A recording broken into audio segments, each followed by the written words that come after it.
குரு பகவான் ரிஷப ராசியில் வக்ர பயணம் மேற்கொள்ள உள்ள நிலையில் ரிஷப ராசிக்கு என்ன மாதிரியான பலன்கள் ஏற்படும் என்று பார்க்கலாம். அக்டோபர் 9ஆம் தேதி குரு பகவான் ரிஷப ராசியில் வக்ர பயணம் மேற்கொள்ள உள்ளார்.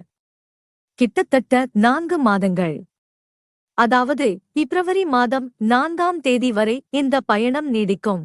ரிஷப ராசியில் ரோகிணி, கார்த்திகை நட்சத்திரங்களில் குரு வக்ரம் அடைகிறார். அந்த வகையில் ரிஷப ராசிக்கான பலன்கள் இங்கே கொடுக்கப்பட்டு உள்ளன.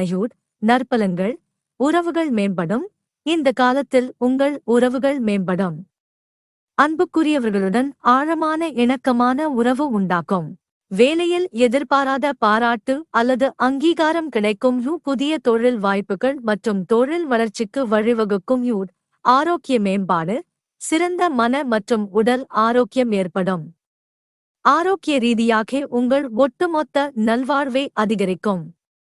நிதி: எதிர்பாராத நிதி ஆதாயங்கள் அல்லது சேமிப்பு வாய்ப்புகள் உங்கள் நிதி நிலைமையை மேம்படுத்தும். கடன்கள் குறையும். அதிகம் பயணம் மேற்கொள்வீர்கள்.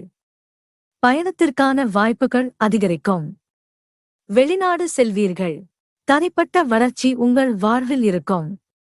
முக்கியமான பிசினஸ் செய்பவர்களுக்கு இது பொற்காலம்.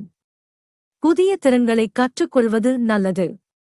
புதிய திறன்கள் அல்லது பொழுதுபோக்குகளை கற்றுக்கொள்வதற்கான எதிர்பாராத வாய்ப்புகள் கிடைக்கும். உங்கள் வாழ்க்கையை வளமாக்கும் மற்றும் உங்கள் திறன்களை அதிகப்படுத்தும். சம்பளம் உயரும் வாய்ப்புகள் உள்ளன. இந்த பெயர்ச்சி உங்களுக்கு பணத்தை கொடுக்கும். அடுத்த 1 வருடம் உங்களுக்கு பண கஷ்டம் இருக்காது. பொருளாதார ரீதியாக நீங்கள் கஷ்டப்பட வேண்டாம். கெடுபலன்கள்: அதிக எதிர்பார்ப்புகள் வேண்டாம். எதிலும் அதிகம் எதிர்பார்க்க வேண்டாம். அப்படி நினைத்தால் ஏமாற்றமே மிஞ்சும். பொறுப்புகளை புறக்கணித்தல் வேண்டாம். எந்த பணியை செய்தாலும் கவனமாக இருங்கள்.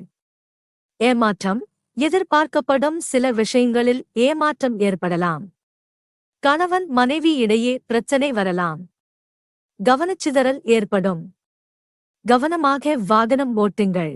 விபத்துகள் ஏற்படும் வாய்ப்புகள் உள்ளன. உடல் பிரச்சனைகள் ஏற்படலாம்.